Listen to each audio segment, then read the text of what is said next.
Welcome to the City Club of Central Oregon. Today's program is Racial Injustice and the Tools of Civility, a Central Oregon Perspective. My name is Erika McCalpine, instructor at OSU Cascades, and I'm honored to serve on City Club's board and as the co-chair of City Club's Civility Project. I'd now like to introduce my co-chair for the project, Zach Boone. Zach is the Chief Advancement Officer at COCC and Executive Director of the COCC Foundation. Thank you, Erika. Thank you all for joining us today. Before we begin the program, I have just a few announcements. First, I'd like to give a shout out to City Club's annual sponsors. Without their support, we would not be able to bring you today's live stream. Today's live stream is also made possible by Connect Central Oregon, a nonprofit launched with the assistance of OSU Cascades Innovation CoLab. We've had a number of businesses step up to support today's program. City Club would like to thank Scopac and Steel Associates Architects as today's presenting sponsors. Thanks to you both. And today's supporting sponsors are Ruth Williamson Consulting and Bethlehem Inn. These organizations, in the words of one of our sponsors, quote, respect what City Club stands for and are happy to stand in support of our mission. As you may remember, Thursday, March 5th was the last day we had an in-person audience for City Club Forum.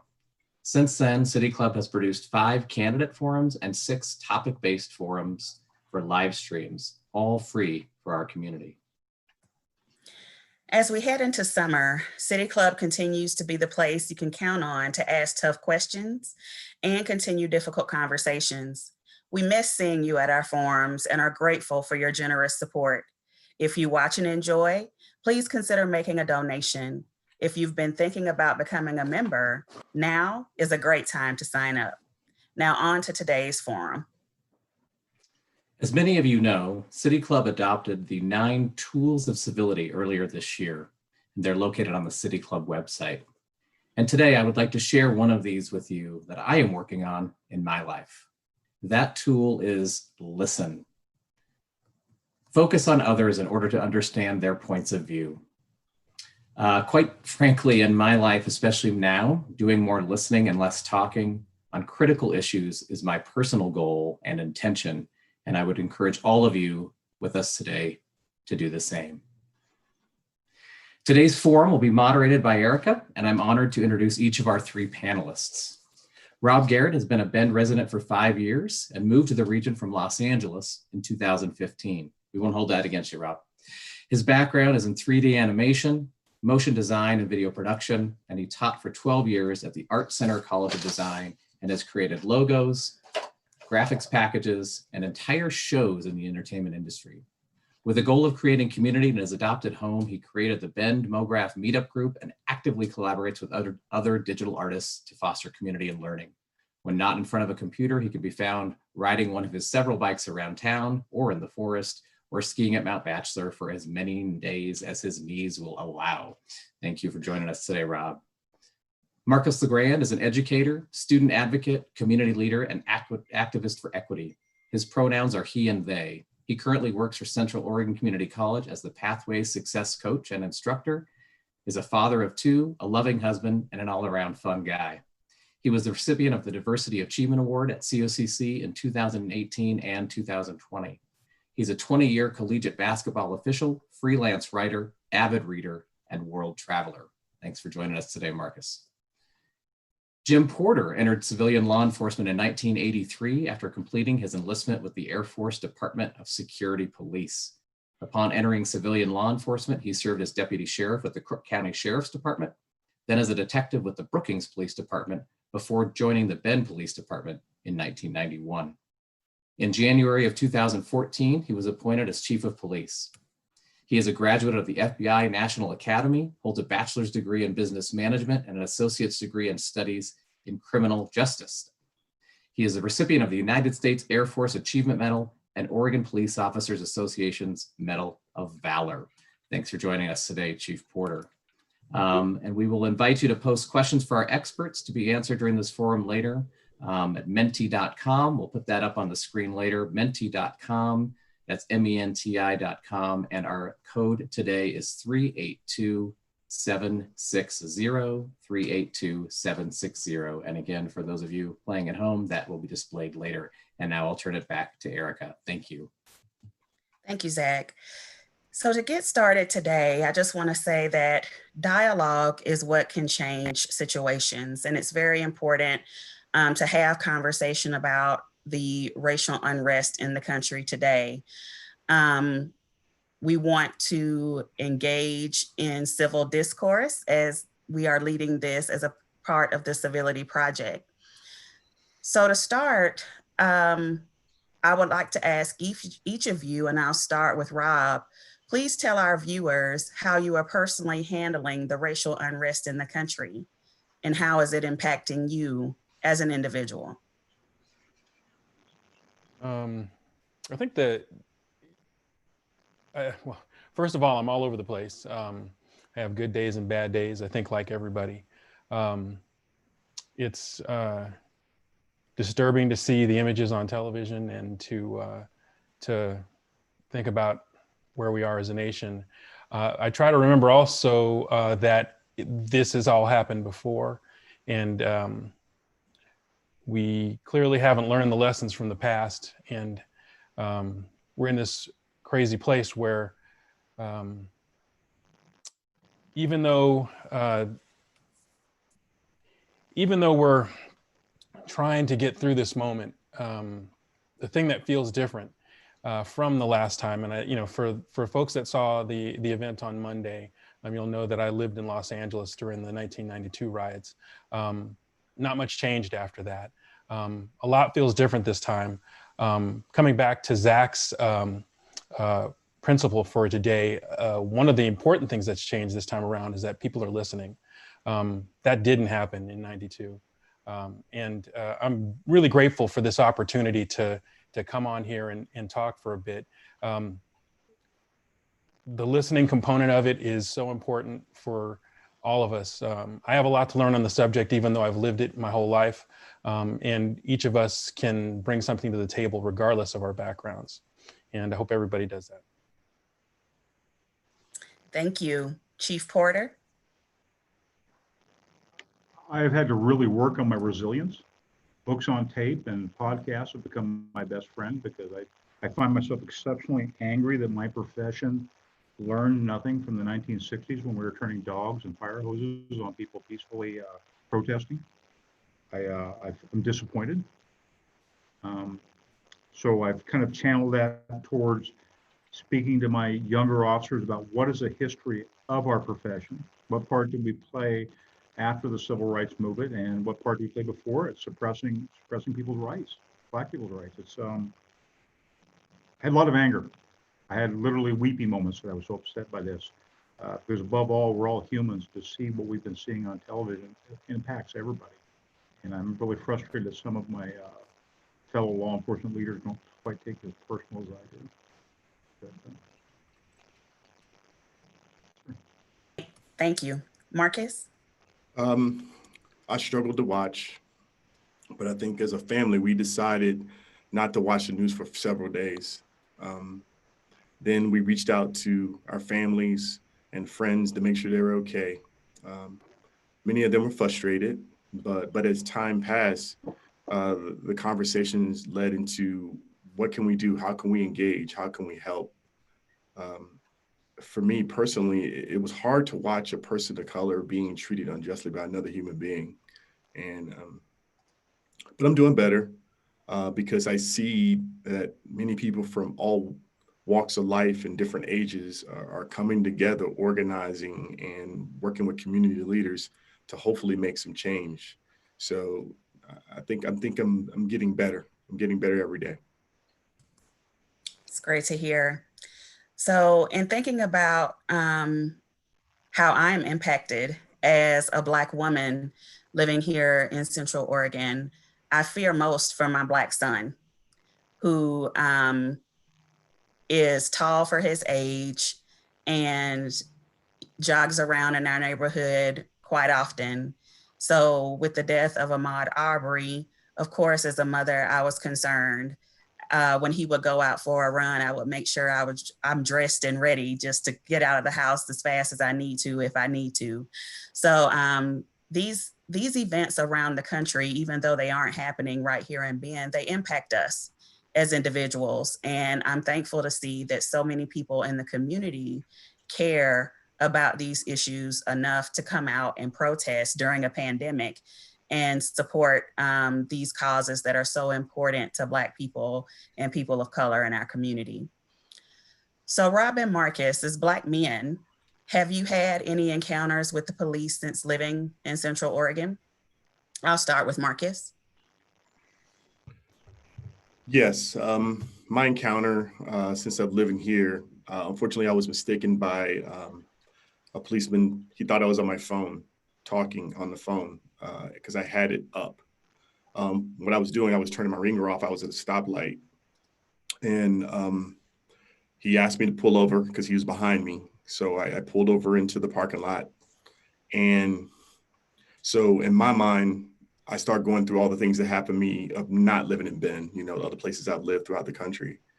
So, you know, all those things start going through my head, you know, all my childhood, you know, experiences, all that stuff's going through my head. So when it gets to the window, you know, normal procedure, you know, license registration, you know, checked all those things. And I asked him, you know, nicely, hey, why did you pull me over? I thought you was talking on your phone. And, you know, I was just, you know, trying to be my usual self, just being compliant, just talking to him, saying, hey, you know, I wasn't on my phone. So I let him see actually my phone. And he noticed the last call I had was an hour before that. So as we're talking, I asked him, was it okay if I get out the car? I asked him, you know, so I got out the car. And the good part is we talked for a little bit. But when I felt uneasy is when another cop came up on his motorcycle and he hopped off and he says, what's going on? Didn't like engage me, just, you know, like, was like, what's going on? And what kind of shook me a little bit was that he had his hand on his gun and we were just talking. Me and the other officer were just talking. So, sorry. So we talked for about 30 minutes, the officer and I, the two officers and I. And by the end of it, we were able to hug. We actually had a hug. And I love the civility of that cop because he did listen. He did hear my frustration. He can tell I was really frustrated by the event. The good part is he gave me his card and he asked me if you ever have any concerns to make sure I give him a call. But the tough thing for me was that once he was gone, I sat in my car for maybe 25 minutes and I cried a little bit. And it was hard. But, you know, I called my wife, let her know I was okay. Let her know, because I let her know I got pulled over because she knows how I feel about that kind of stuff. So, but I mean, I'm okay because, you know, I'm glad the officer and I got to have a conversation versus a screaming match or something going down. But I knew personally through my experience, something else could have happened, but I'm glad we were able to come to common ground and just have a conversation. And I want to thank Officer Beck for being that person at that moment and talking to me. Thank you for sharing. Rob? I consider myself wildly fortunate that I actually have never had any encounters with the police. I'd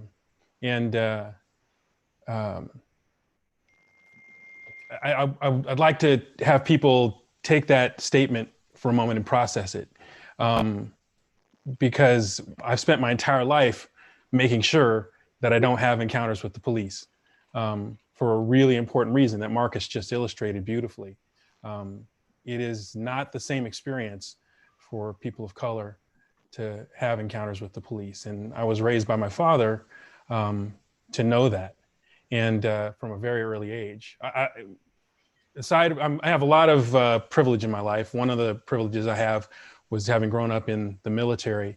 My dad was an officer in the military, and oftentimes, at pretty much every place we lived, he was the ranking officer one of the ranking officers on the base. So I grew up around military police, but all of those military police knew exactly who I was. And it had a dramatic impact on what I knew I could get away with, but it also impacted the relationship that I had with those positions of authority. You know, I knew from learning from my father that I needed to make sure that nothing ever happened. But I also knew that all of the police knew me, and so that I couldn't get away with anything. So it was this weird balance in a young kid's mind. When we did get out of the military and come into the larger world, my dad retired from the military about the same time that I graduated from college. Oh, actually, the same year, actually. And we were living in Los Angeles, and I started to have a very different experience and understanding, and my encounters with the police started to become much more intense. And so, long story short, I think it's really important for everybody listening on this call to recognize the fact that blue lights don't mean the same thing for everybody. And it's a shame, but it's a reality. And the sooner that we can admit that it's a reality, the sooner that we can change that reality for everybody. And I think that's one of the critical things. Coming back, Zach's your civility subject for today, which is listening. It's so important because so often people don't listen to that statement, and they don't hear it. They let it wash over them. And it's a really important truth. And if you can hear it, it will change you. Thank you. So Chief Porter, since the murder of George Floyd, many concerned residents have been asking for your time to discuss what Bend PD is doing. How do you feel about that? And is showing up at your office the best way to engage with the department? Well, I'll start backwards. With COVID, no, it isn't. It just isn't the best way to engage us. Easily reachable through the city's website. The neat thing about Bend is sir, we have such a broad base of retired people here and higher educated people and people who aren't afraid to just stop and talk to the police. Literally, my emails after the murder, 2 or 3 days after the mail, my emails went up by about 40 to 50%, asking, what has Bend PD doing? You need to stop doing this. How are you doing this? What really shocked me was that I have done such a poor job of really advertising what we do and how we do it to the community. And so many of the things that really came out as strong narratives of what we want to see police doing, Bend Police Department's been doing it for at least 5 years. And it was really a learning moment for me that I need to get more out there. Our department need to get more out there and focus and educate people on how well we're doing things. So, I enjoy talking to people, and I'm lucky to have a department that I can brag about how we engage and our importance of engagement. So, I guess to encapsulate it all, it's been a really good experience after I was able to catch my breath. And it's been very enjoyable. We've come up with a lot of really good suggestions, as Marcus and Rob talk about things that we don't think about in our daily lives, what a blue light means to one person, what it means to another one, because we live in this little life, this little world of ours where we believe we're here to make things right. We're here to stop people. We're here to try to, when we do a traffic stop, we do it to try to keep people safe, not just to write a ticket because the money doesn't come back to us, but not understanding what Marcus and Rob understand. And it's been a really good opportunity to bring this in and be able to educate my officers what that other alternative is. So to encapsulate it, it's been a really good time. We brought a lot of good information, and boy, we've learned a lot. We really have. Thank you for sharing that. You mentioned that you haven't done a good job of advertising what the department is doing. Mm-hmm. So can you tell us what you are doing or have done to make sure that there are not events in our community like the ones that have happened nationally or in Minneapolis and other places around the country? Yeah, we've, to start off with, we changed our hiring profiles about halfway through 2014. And we started hiring people with high emotional intelligence, the ability to highly communicate, the ability to be humble when they need to be. Some people with a servient heart, people who have the ability to self-regulate and who are coming to here to serve rather than just be a police officer you would normally see. That was the foundation we really started looking at, and we've been exceptionally lucky to draft those kind of people in and bring them into our department. The second thing is we started strongly reinforcing accountability. And accountability that we enforce isn't top-down accountability, if you will. It's a horizontal accountability where everybody holds each other accountable. And that's the most important part, because I can't be an every traffic stop. Our sergeants can't be there. And so it's important that we hold each other accountable. We've actually, and we'll talk about that probably later, maybe, that's one of the laws which passed. It's been one of our policies since 2015 of accountability. You have a mandatory requirement to intervene if you see an officer committing a crime or using excessive force. That's been in our policies since then. So those are the things that we really saw with the foundation. Hire the right people, teach them self-accountability, then hold them accountable. Then the second part of it is really reaching out to the community. And we did a lot of that through surveys or PSU, asking them, what do the citizens want? And we've got a lot of really good feedback through those surveys. And so we've tried to build from the foundation, hire the right people, hold them accountable, and see what the community wants. We have, I can't give exact figures because it's probably inappropriate, but we have more than 10 individuals who have left our departments and said either we've asked them to leave or they have what we call deselected and went to departments who have different cultures than ours of self-accountability and focusing on the public's needs rather than our needs. And I know we've done a good job at that. Do we have more to learn? Absolutely. But we keep getting better and better with every hiring process of hiring those people with a good heart that are here to serve. Can I add on to that, Erika, for a second? I want to say that I've met, in the 5 years that I've been here, I've met 3 police officers. The first one is the resource officer at my son's high school, Mountain View. He just graduated this year. Go Cougars. He plays the trumpet. He's a super nice guy. My son knows him. He's played in the band with him. The next police officer I met, married to a person of color. I met him in February. Super nice guy. The third police officer I met, Jim. He likes beer, European football, super nice guy. Those kinds of exposures change attitudes and change minds. And that the ability for those police officers to exist in an organization and hold each other accountable changes the culture of the organization, which changes the culture of the community, which has a positive impact. That's the kind of thing that's missing at a lot of places. And it's so important for the officers to meet the people in their communities and for the officers to be held accountable with each other. There's so many amazing things that I'm hearing in what Jim is saying and my personal experience here in Bend. I know that experience doesn't translate to everybody here, but I want to say that I feel it. Thanks, Rob. So, Marcus, I know that you were a person that went to meet with the chief after the events, after the murder of George Floyd. Is there something specific that you would like to see from BNPD? Yeah, and I think Jim knows because he's had this conversation with me, and I think he understands it. And I think a lot of the policemen that we talked to when we went to visit understand as well. I think they realize that we want to help. We know their jobs can be stressful. We are resources, like Jim mentioned. We're very educated. A lot of us, come from different parts of the country. Some of us, who went to go visit, worked in criminal justice before, and we realize and understand that they can't do everything alone.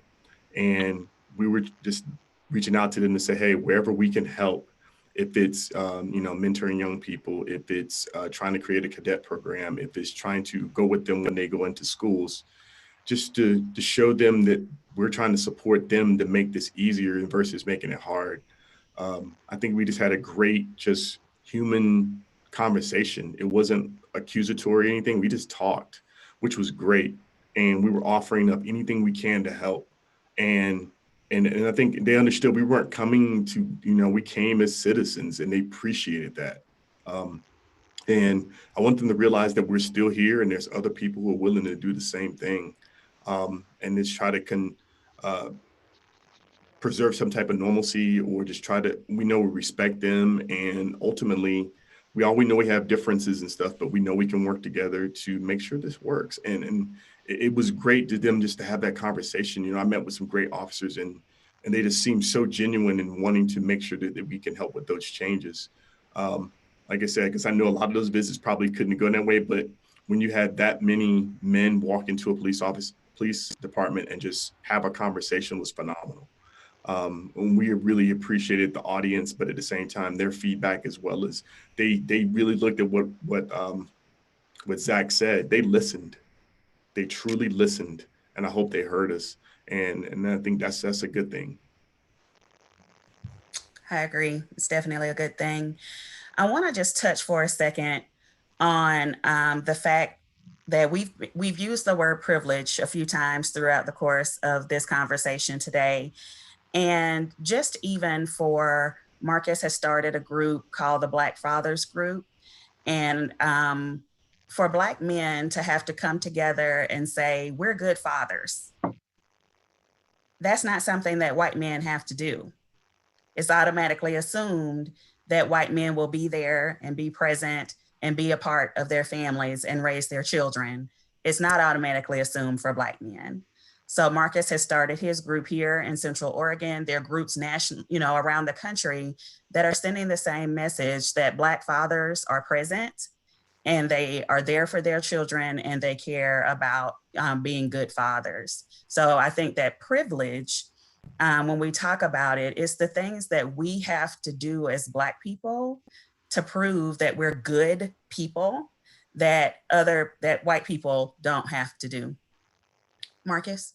Really quick, just a point of clarification. We're not just the Black Fathers Group. We're the Fathers Group. We welcome all fathers because we all know we're in this together as fathers.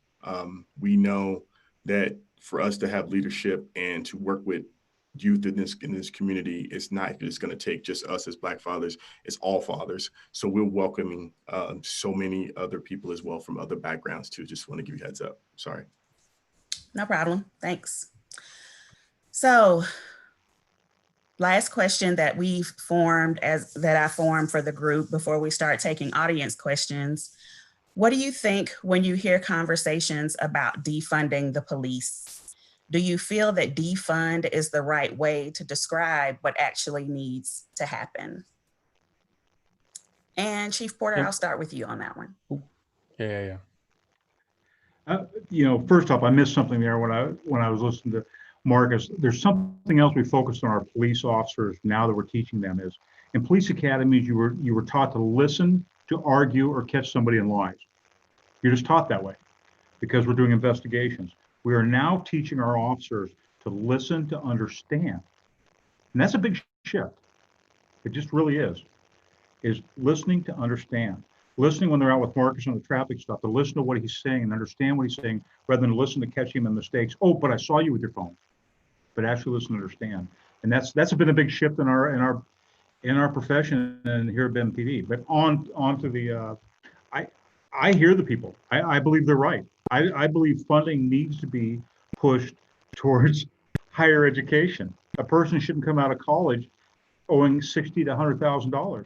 I believe everybody should have reasonable expectations that they can live in a house of some sort. I believe funding needs to be diverted. I believe when people are saying this, rational people are saying this, they're saying we need money for these projects. Here we have, as a police department in Bend, we were pushed towards becoming a social safety network. My officers on graveyard shifts were routinely getting together and putting money together when they find a family sleeping in a car and paying for a hotel, and they'd eventually get reimbursed.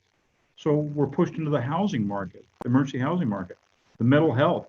Our mental health calls go up 150% in 5 years. Last year alone, they went up 12%. So in 2014, we envisioned a model of cops helping the mentally ill. And so we staffed that with a sergeant and 2 officers who specialize in mental health assistance. And that means taking people over to the mental health. It means taking them to get their medication. It means finding alternatives to arresting. We now have a community outreach person. Their entire job is to work with people who are homeless. So we're forced into housing also again. And of course, we have a very successful school resource program. And the idea of those officers being there is to be good mentors, not to be police officers, but to be good mentors and to help us recruit people and help us get kids used to being with us. So I'm the first one to say police have been pushed into this entire area of social safety network that we're really not good at, and we're really expensive to provide it. And we've done exceptionally well at it. We've partnered with the Deschutes County Mental Health. One of their staff is actually embedded in my department, goes out with my officers and helps with mental health calls. We share the cost of the school resource officers. We've done exceptionally well, but people are right. We don't belong in this business. There's people much better than us. And if you excuse me saying so, much less expensive than we are to send a cop out to that. So I hear what they're saying and I agree 100%, but because we've been pushed into these programs already, about $2.2 million of my budget goes to community-based non-enforcement officers and projects. That is high. That's really high. You look around the state, you don't see other departments that have what we have for the limited budget we have. So I agree with them, not defunding, but there needs to be funding diverted outside of what police do to help with those social issues we're facing. One of the unfortunate things about defunding the police, when people hear that statement, it produces the same sort of response in white people in general, but it produces the same sort of response as Black Lives Matter. And people are missing the entire point. What people are saying when they're saying defund the police, and Jim put it eloquently, is that communities with resources don't need police. And we already know what that looks like. It looks like the suburbs in most American cities. The suburbs in most American cities don't have massive police budgets. They have a few patrols, they have low crime rates, but the communities have jobs and they have good schools and they have after school programs for kids. You can just run down the list of all the things that they have. And, the removal of resources from cities began generations ago. And it has produced a cycle of police activity that, as Jim said, is expensive to maintain. And it would be so much cheaper to have schools. And in most major cities in America, the police budget is larger than the school budget. It's just shocking, really. There's always money for cars and guns and helicopters. There's never money for books. And it's just a bizarre Americanism that coming back to earlier, I said something feels different about this time. This time it feels like people are finally starting to recognize that fact. And hearing someone like Jim say it is a beautiful thing, because if we say it, if Marcus and I stand here and say it, nobody really pays attention. But when Jim starts to say it, Zach, if you start to say it, it starts to actually change. And I think I said this on Monday night, people of color can't fix this problem by ourselves. It needs white people to do it. That's just the reality of America. And yeah, Marcus, go ahead. I see you ready to jump in. Also, like in Civility, it talks about it. Words matter. Instead of saying defund, it sounds like you're getting rid of. How about reallocate? Words matter, when we're talking about things. If you look at it statistically, and I was looking at the statistic, actually, I was doing some research on Sunday. There are more policemen in the country than there are mental health workers, counselors, so forth and so on. So you got to understand how that works. That dynamic needs to shift a little bit. So if we can reallocate some of those funds to make sure that it happens, to make sure that we have more of those people to help what people need in these communities, that's necessary. And I think that's going to be beneficial to a lot of people. So let's look at terms and look at different information so we know how to make sure we can navigate this and make proper change. Thank you. So now we're ready to go ahead and start taking some questions from our audience. Zach? Thanks, Erika. It looks like the first question here is for both Rob and Marcus. What are your experiences with employment in Central Oregon? How have coworkers treated you? Is the workplace culture what you would expect? Marcus, you might want to take that. I'm a remote employee for LinkedIn. I came here with a job already intact and have not had to find a job here in Central Oregon. I can tell you about social experiences here in town, but I can't comment on the workplace here in Bend. I can tell you as a person of color on a social scale, it's I have an amazing network of friends here in town. I had to work really hard to develop that network of friends. But it is very isolating here in town. I didn't fully understand numerically what it meant to be, what is it, 0.6% of the population or whatever the actual number is. You know, mathematically I understood it, but I didn't understand it emotionally. And it has a toll on you. But I will say from an employment standpoint, even at, you know, I'm a remote employee for a very large corporation that is wildly undiverse. And it is the norm for me to be the only, not only the only Black person in the room, the only person of color in the room when I'm having meetings. And that's just the reality of working in corporate America. I will say that the corporation that I work for is trying extremely hard to change that. And I'm very grateful for the environment that they're creating. I'll let Marcus comment on what it's like here in Bend, though, because I think that's really important. Like Eric always says, I have my privilege of education, and that allows me to be able to access some things that most people of color probably wouldn't be able to access in terms of work. Because like other places across the country, we are essential workers. We're people who work in the hospital, the food industries, all those different civil servants. For me, having, you know, a master's degree allows me to be able to get in some doors I normally wouldn't. But like Rob mentioned, when I am going to interviews or I am into working, look at organizations, when I'm sitting at the table for interview, I am normally the only person of color at the table. And then when you look around and you look at hierarchies of a lot of organizations, there's not many people who look like me at all. So it's really, really tough. Like I always look for, when I look at employment, like who's going to mentor, who's going to help me be able to navigate this, who's going to help, you know, train to make sure I'm good. Also, like Rob mentioned, there's no true, in terms of social network, if you go to the City of Bend's website, there is nothing that lists where I can find things for people of color to be able to engage. Like for me, my hair is important. I had to find a Black barber. That was really, really tough in the beginning. So I had an afro for a while. So until I found that, it was tough. But now the gentleman owns his own shop, which is awesome. But now just having those little small things is very rewarding when you find them.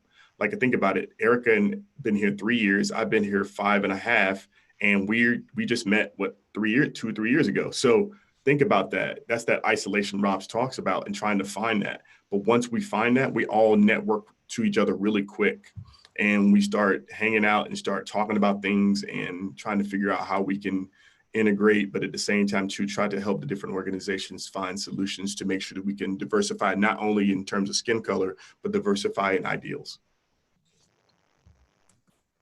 I agree. As a Black person, I came here for my job, and it's been an amazing experience, an overwhelming experience all at the same time. I came here to be a business instructor, and I didn't realize the need for this type of work in Central Oregon until I was thrust out there. So now it's important. Like you said, both Rob and Marcus mentioned isolation. I can talk about how very real that is. And you have to work hard to build a friend group. And I am so thankful for my colleagues and friends that took me under their wing when I first got here. Otherwise, it would have been a very hard experience socially, as well as what comes along with adjusting to a new place to live. Zach? Second question from the audience today out there in the world. Again, thanks everybody for sending in these great questions. This one's for the chief. Why do officers place their hand on their weapon when it isn't needed? It is scary. Yeah, you're right. I will tell you, part of that is reflex and habit. And it's something that we need to get away from. It just is. It's, you know, where do you put your hands? Most people put their hands in their pockets or things. It frankly is not, I don't believe, is an intimidation tool in most cases. But there are instances, you know, you have to remember, we live in the most heavily armed industrial nation in the world. We have 14,000 murders yearly with firearms, deaths with firearms. We have officers monthly get killed on traffic stops with firearms. That's no excuse other than you have to remember that every police officer has in the back of his mind a traffic stop. Where's it going to go? An officer has split seconds to figure out what's going to happen in these traffic stops. I've had traffic stops go extremely sideways with me. I've walked up and had people with a firearm ready to take my life, other than I recognized something was wrong and I went to the opposite side of the car. It's just going to happen in a split second.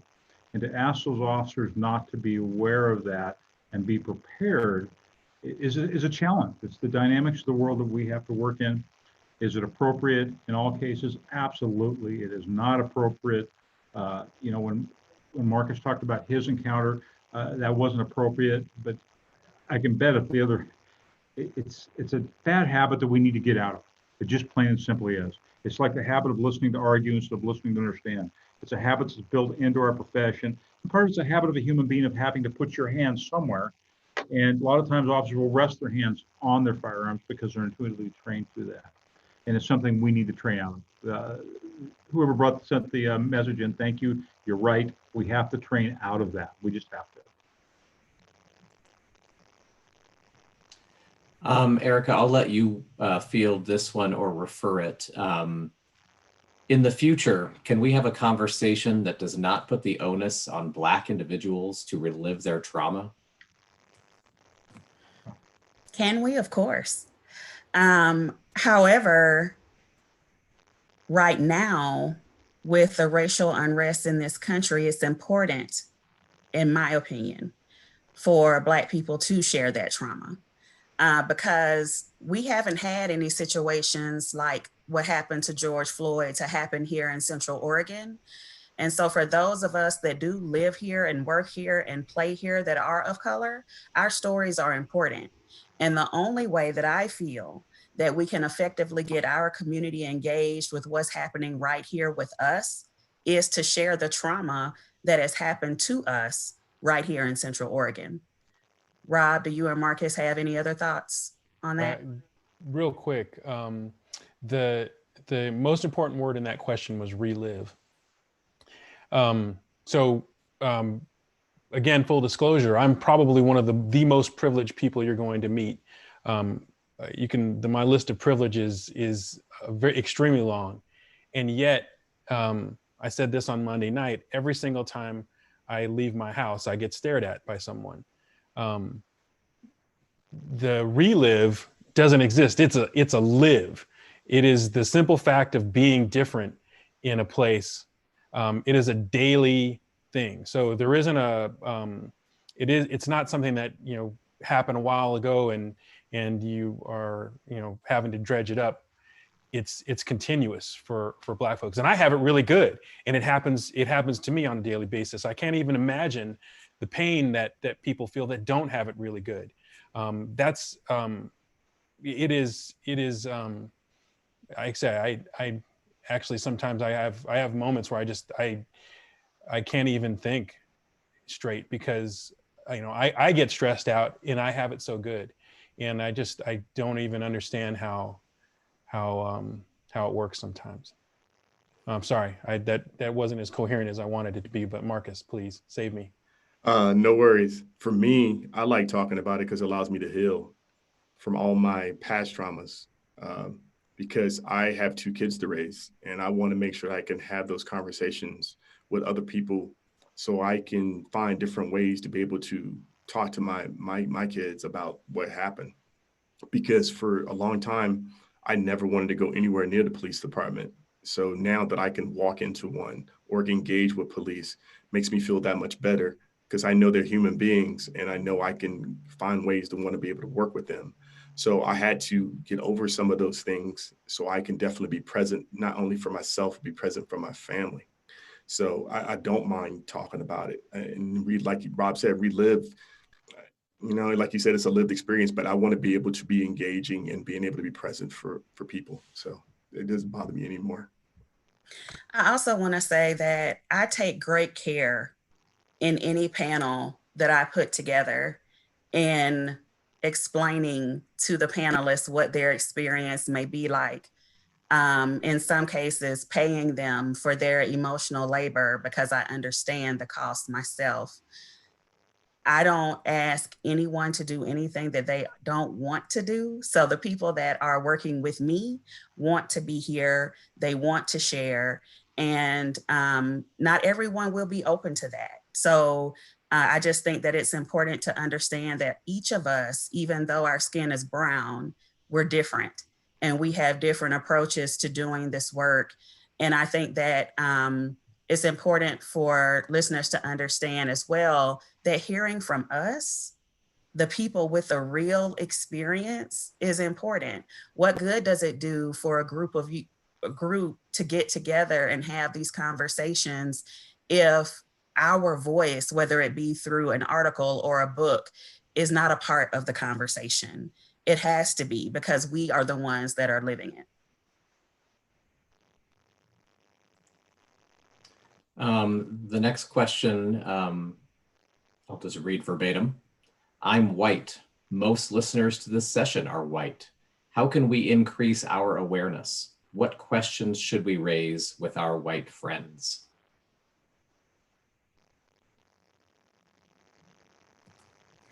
I see lots of deep breaths being taken. Yeah. Go ahead, Rob. So I want to bring up a moment that happened actually when we were getting ready for this call last week. We were having a sort of an open discussion, kind of getting to know each other. I'd met Jim for the first time online that day. And we were talking about George Floyd and the state of the nation and, you know, all of the usual things that come up with that. Part of the discussion reverted to the history of policing in the United States. I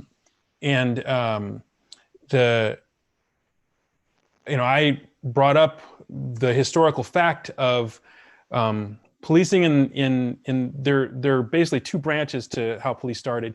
In the South, policing started as a direct result of emancipation to enforce Black codes, which were designed specifically to oppress people of color, Black people, and newly emancipated slaves. In the North, they were formed to control and brutalize poor whites, Catholics and Italians that were moving into, Irish and Italians that were moving into the cities and drove. And they transitioned to brutalizing Black people during the Great Migration after the turn of the century.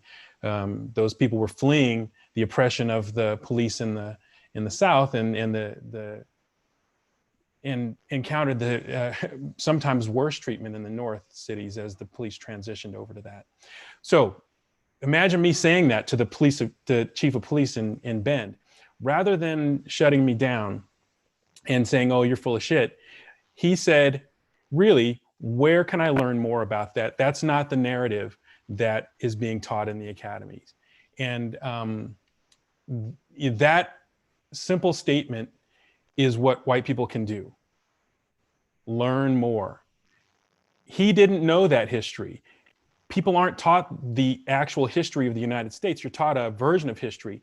If you're not a white person, the history of the United States is a brutal, horrifying read. It starts with genocide, transitions to slavery, and then goes to Civil War and emancipation, yay, which turns into Black codes and Jim Crow and civil rights marches and dogs. And like, there's all these horrifying things that happen in American history. But people don't think about it because they don't have to. And Jim did something really important is he listened, coming back to Zach's topic for today, which was listen. If you want to put a dash on that, it would be listen and then learn.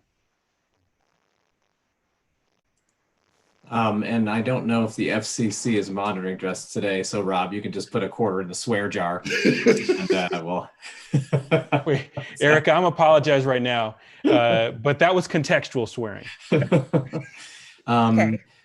Question for Jim. How does the Bend Police Department protect officers who report other officers for misconduct? Will investigations for misconduct be conducted by an outside group or internally? Oh, okay. I'll start with how we conduct investigations.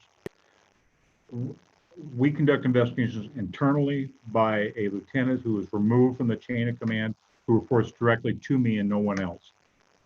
So that's how those situations come in. And they can be an anonymous complaint. They can be a complaint where somebody wants to be listed. We have had numerous occasions over the past 5 years where officers have reported other officers' misconduct. And we've investigated that. Some has ended up in removal of those officers from our force. In none of those situations have we seen retaliation or what you see on television, where I'm just not going to cover that cop because I can't trust him. Now, when I began my career in the 80s, you heard that kind of talk. Well, you can't trust them. They'll turn you in. They're a stool pigeon. They're a snitch. You don't hear that anymore. At least not within our organization do we hear that. We hear, you know, I don't even want him around me. I have a police association that's strong enough that will come to me and have came to me numerous times and said, we have a problem with this officer. You may not be aware of it, but our rank and file officers are uncomfortable with him showing or her showing up at a traffic stop or an incident to cover me because they are using excessive force, or more often, they are agitating the person into a forced situation. And so what we do is we protect that officer reports with a strong foundation of supporting our culture, which is service and protect. And so it could happen. Retaliation could happen. Doesn't matter where you're at, what profession you're in, it could happen. But we have not experienced that here, and we do that by segregating, moving the investigations outside the normal chain of command, or reports directly to me, who I report directly to the city manager. And the other part is we build a culture where people support each other for turning in misconduct. Because I tell you, you'll hear it again and again. I don't want to say the bad apple thing.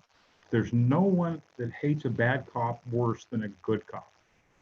I watch all of the work we've ever done go down the tube. As soon as a video comes out, and we've seen 3 or 4 of them in the past 3 months, videos come out that show cops doing unlawful acts and not protecting people. So the short answer is we haven't experienced that. We have officers holding each other accountable, and we remove those investigations outside of the chain of command. Thank you. Erika, again, I'll let you refer this to whomever you think appropriate. What is the biggest unconscious bias you've faced in Central Oregon?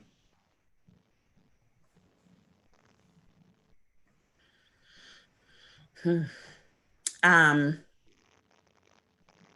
will tell you from my own personal experience, assuming that all Black people are called the N-word on a regular basis and that we should be used to it or accustomed to it.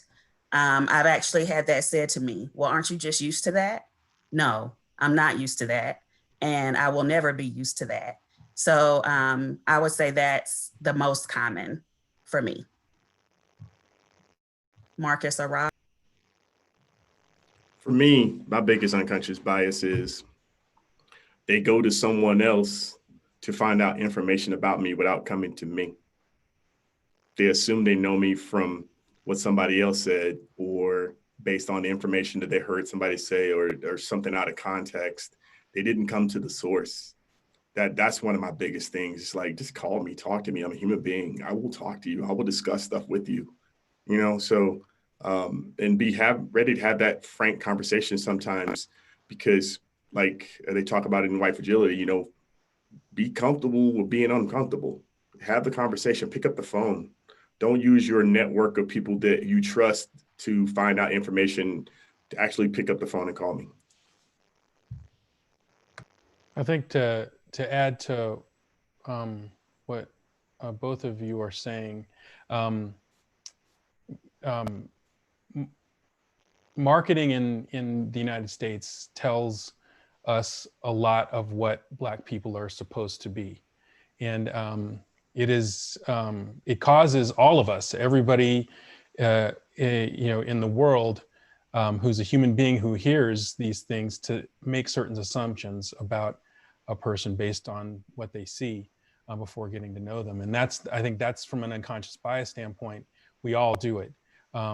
If you see a person of color, regardless of what their background is, as soon as you see them, you start saying, oh, he must be a good basketball player, and he likes rap music. And like, you can just start listening, you can just start ticking off all these boxes that you've been told whoa, yes, I do like, I suck at basketball. I do like some types of rap music, but I also like skiing and mountain biking and drinking beer, not at the same time. Those are things that you were never told that Black folks like to do that sort of thing because it doesn't fit in with the marketing narrative. And I think that's from an unconscious bias standpoint. If you can get past the marketing and get to know people, that will help alleviate a lot of unconscious bias. Zach, I think we have about 4 minutes left. And what I'd like to do is end with the question, what would you have to say to people saying all lives matter when they hear Black Lives Matter? I'll go first on that one. For me, understand the context in which why they're saying Black Lives Matter. I'm gonna keep it really simple. I'm gonna put it where the goats can get it. Until Black Lives Matter, all lives don't. You get it? Until our lives matter, all don't. So we can move over to here, we will, but make sure that our lives matter, and then we can all do this together. Okay? So I'm gonna keep it that simple. I would say that, sorry, Jim, were you about to say something? Go ahead, Rob. Okay. I would say that most of the time when people say that, it's coming from a place, a lack of understanding of how we got here. I was talking about history earlier.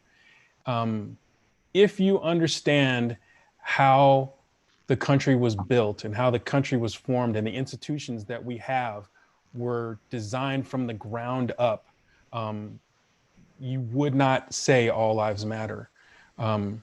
You would understand that when people say Black Lives Matter, they mean what Marcus just said, that until Black Lives Matter, all lives don't actually matter. Go back and it's so easy to learn about this. Watch the documentary 13th on Netflix. Everybody listening to this call probably has a Netflix account. Go and watch it. You can actually read the 13th Amendment. It's super short.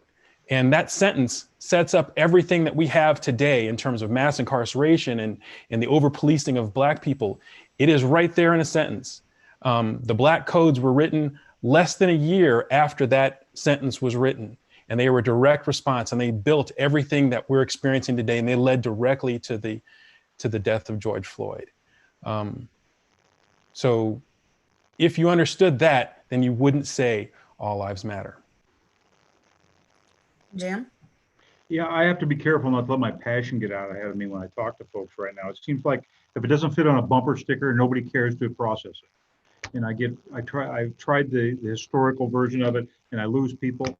And I finally just look at them and say, when you start showing me videos of 3 Black officers sitting on a white person on the ground screaming for help and they can't breathe, then I'll start talking to you about the rest of it. Until then, let's bring this into context, what's happening today.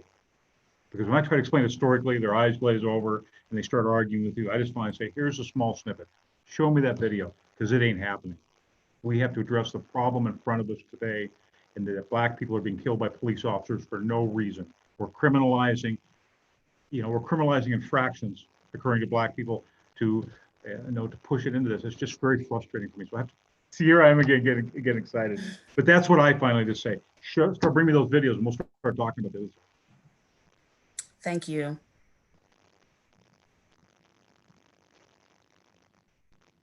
Erika, you got me. Sorry. Okay, so I want to thank today's speakers for taking time out of your very busy schedules to participate in today's forum. I sincerely appreciate it from the bottom of my heart. And a big thanks to Scopac and Steel Associates Architects as today's presenting sponsors. Today's supporting sponsors were Ruth Williamson Consulting and Bethlehem Inn. Remember, if you enjoyed today's forum and would like to help cover our costs, please consider becoming a member or sponsor or making a donation to City Club at cityclubco.org. Thank you for watching. please continue to cultivate conversation about issues that connect us all to build a strong community. Thank you.